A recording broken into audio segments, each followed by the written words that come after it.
Assalamualaikum warahmatullahi wabarakatuh. Apa kabar sahabat Take Off 87 serta sahabat Kicau Mania, terutama murai batu yang sampai hari ini masih menjadi kebanggaan kita bersama. Salam sukses, salam satu hobi. Terima kasih untuk sahabat Take Off 87 yang senantiasa hadir nyimak setiap ada video terbaru dari Take Off 87. Untuk sahabat Kicau Mania yang baru ketemu channel Take Off 87 ini, selamat menikmati, semoga bermanfaat untuk sukses hobi yang sama. Kiu kiu, cukurukuk, kugeru, empuk jeru.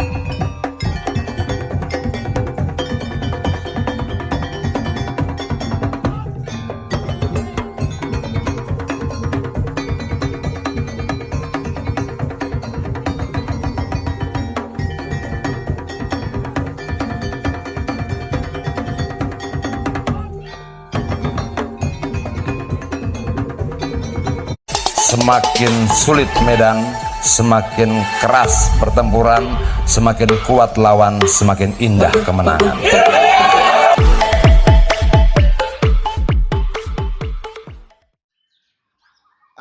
Terima kasih teman-teman ya udah nyimak iklan seputar atau sekilas atau selayang pandang tentang SMA Bird School, anak dari Take Off 87.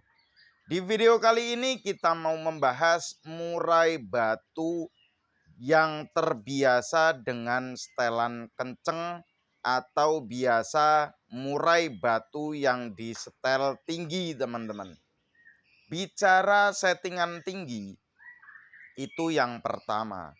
Bisa murai batu ini IF hariannya dibuat full extra fooding.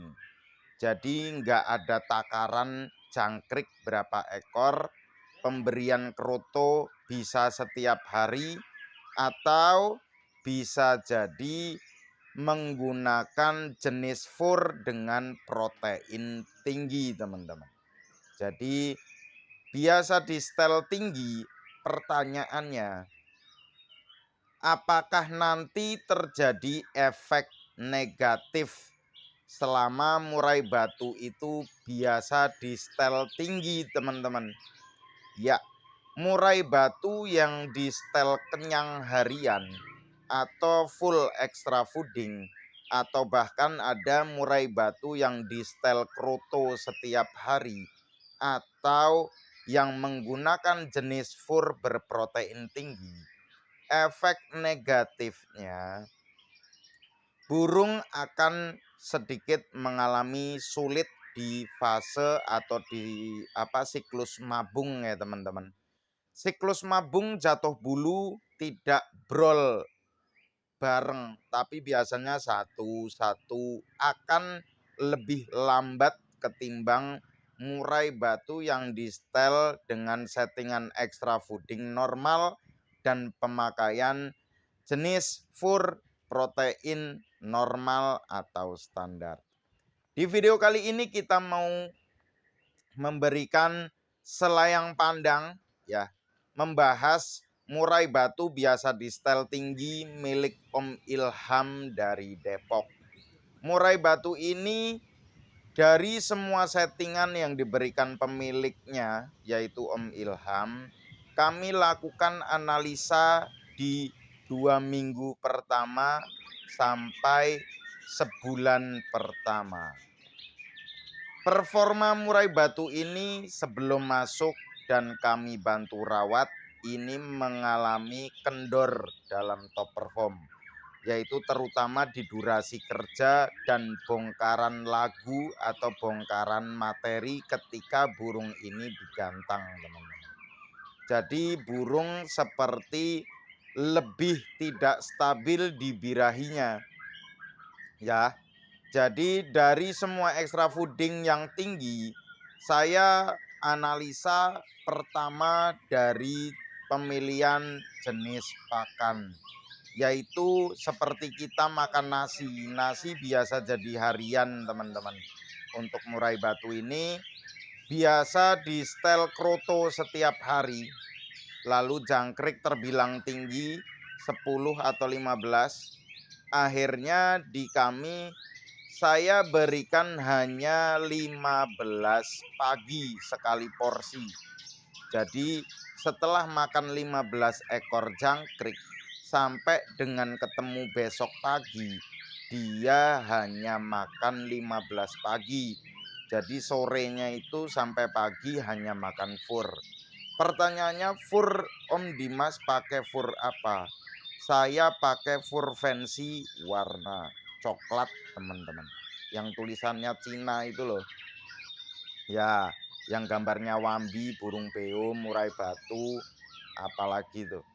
Nah, lalu dari setelan jangkrik yang saya berikan hanya 15 pagi, berarti kalau dipecah jadi 2 porsi pagi dan sore, itu kenanya hanya 7 pagi 8 sore, teman-teman. Lalu pemakaian kroto saya terapi untuk burung ini non kroto, teman-teman. Non kroto, non ulat, dan furnya hanya pakai fancy. Setelah terpantau burung tetap sehat di porsi 15 hanya pagi sekali porsi, rawatannya yang saya maksimalkan.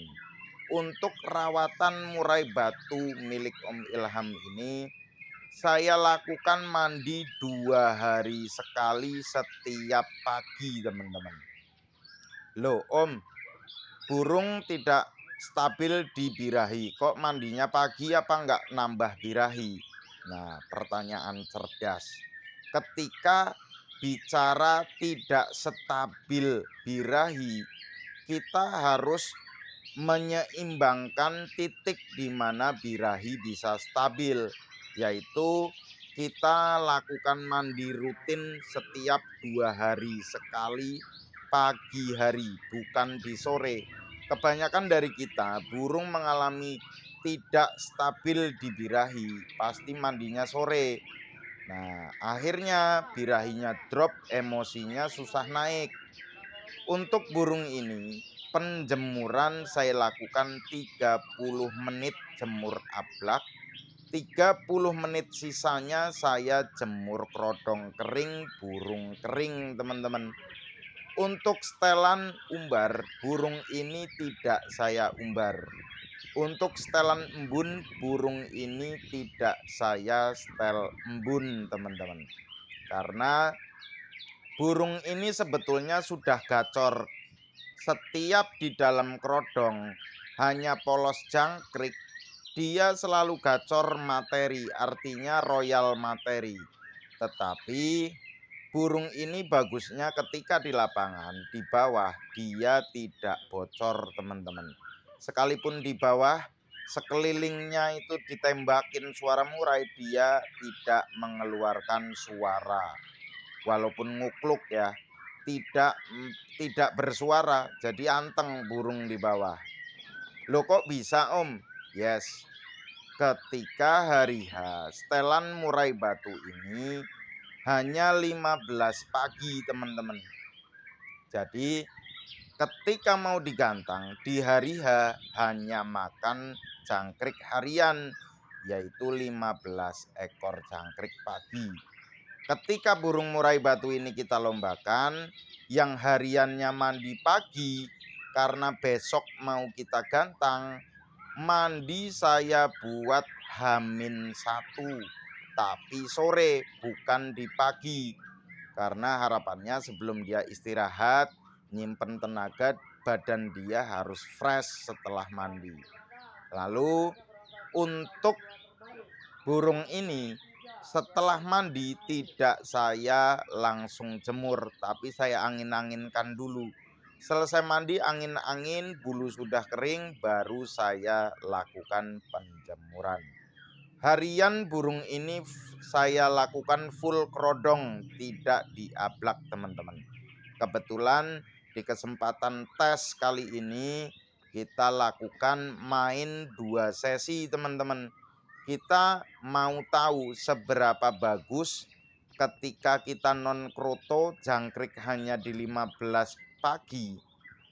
Staminanya seperti apa ketika burung di atas kita gantang, durasi kerjanya seperti apa, kita bisa analisa. Kalau misalkan burung kendor, durasi kerja nggak dapat, kita perhatikan lawan kanan kirinya dulu teman-teman. Bisa jadi karena faktor lawan. Tetapi kalau durasi kerja tidak cukup, durasi kerjanya tengah jalan, di awal jalan, di tengah kosong, di belakang jalan lagi, berarti birahinya yang kurang ya. Bisa birahinya yang kurang, bisa emosinya yang kurang. Alhamdulillah di sesi pertama kebagian juara 1. Alhamdulillah teman-teman. Kita lanjut di sesi kedua teman-teman. Nah, burung seperti ini ketika selesai satu sesi jeda istirahat, biasanya kan cucak hijau yang naik. Nah, ada nggak sih teman-teman kepikir, Om Dimas nyetutnya seperti apa kalau burung sudah gacor begini durasi kerja di atas dapat? Nah, bohong kalau staminanya tidak turun. Pasti burung ngebut durasi kerjanya di atas, pasti staminanya sedikit kendor di sesi berikutnya. Nah, kalau sudah seperti ini, kita hanya perlu colok jangkrik 1 atau 2 ekor saja teman-teman, tanpa extra fooding ulat Hongkong. Khawatirnya burung seperti ini, kalau kita colok ulat Hongkong walaupun warna putih, walaupun itu hanya 1, efeknya nanti burung bisa nahan ya. Selain nahan, burung bisa kekencengan yang berakibat nanti nampar teman-teman, ngeruji. Jadi teman-teman lebih hati-hati. Jangan pernah semprot embun untuk burung seperti ini. Kalau misalkan terjadi burung murai batu teman-teman di sesi kedua istirahat, itu full krodong teman-teman. Full krodong 2 sesi sebelum naik, baru teman-teman lakukan stud. Jangan turun langsung di stud, karena burung masih on itu teman-teman. Nah, sebelum kita naikkan, 1 sesi sebelum, biasakan buka krodong dulu teman-teman. Itu untuk memastikan seperti apa kondisi burung sebelum kita gantang. Birahinya yang turun, emosinya yang kendor, atau staminanya justru burung sudah capek, kan bisa saja burung jadi ngukluk teman-teman. Nah, lalu kalau burung anteng seperti ini, teman-teman tidak perlu basahi tangkringan atas. Kalau misalkan teman-teman basahi tangkringan atas atau semprot embun untuk burung seperti ini, nanti birahinya yang turun. Justru burung malah bengong, minimal pasang badan, tapi nahan teman-teman. Perlu diperhatikan ketika kita mengkondisikan murai batu yang akan kita gantang di gantangan, itu diperhatikan dulu kesiapannya, baik dari rumah dan ketika sampai di gantangan. Kita perhatikan karakter murai batu kita maunya seperti apa. Karena peran penting perawatan, setelan extra fooding, tidak kalah penting pengkondisian ketika burung sudah ada di lapangan teman-teman. Ketika teman-teman gendong murai batunya dari rumah, kok sampai gantangan tangkringan jatuh, kategori saya teman-teman sudah gagal 40%. Ya. Ketika sampai gantangan tangkringan atas jatuh, apalagi dua-duanya jatuh, teman-teman sudah gagal sebelum tempur itu 40%. Karena burung sudah pasti stres dan kaget. Jadi pastikan masang tangkringan atas dan bawah itu ketat ya teman-teman. Usahakan ketat ketika kesenggol atau kita gendong. Itu aman, tidak jatuh. Tetapi kalau tangkringan teman-teman sering jatuh, lebih baik tangkringan bagian atas ketika kita bawa ke lapangan. Dari rumah kita copot tangkringan atas, sisakan tangkringan bawah. Gitu teman-teman. Untuk murai batu seperti ini tidak perlu ada settingan hamin. Jadi settingan harian itu dipakai untuk settingan lomba. Lalu untuk eksekusi di lapangan teman-teman hanya hanya butuh burung ini tidak dalam kondisi lapar. Artinya teman-teman hanya butuh nyetut jangkrik sebagai tenaga tambahan sebelum burung ini kita gantang teman-teman.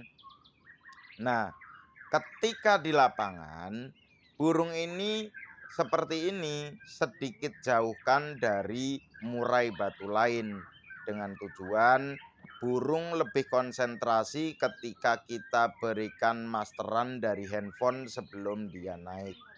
Ya sampai di sini ya. Mudah-mudahan teman-teman paham lah dari apa yang saya sampaikan di awal tadi ya.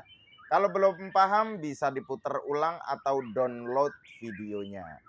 Mudah-mudahan video ini bermanfaat dari rawatan harian, setelan extra fooding hingga eksekusi di lapangan. Tetap semangat teman-teman. Kalau hari H jangan pernah lakukan rawatan hari H lomba ya. Jadi simpen dan full krodong. Selamat mencoba, semoga cocok. Salam sukses, salam satu hobi. Saya Dimas dari Take Off 87 undur diri. Assalamualaikum.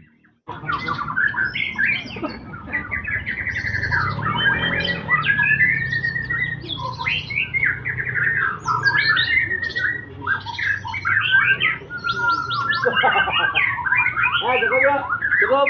Semua satu suara, ayo silakan konser bareng. Makasih Curi.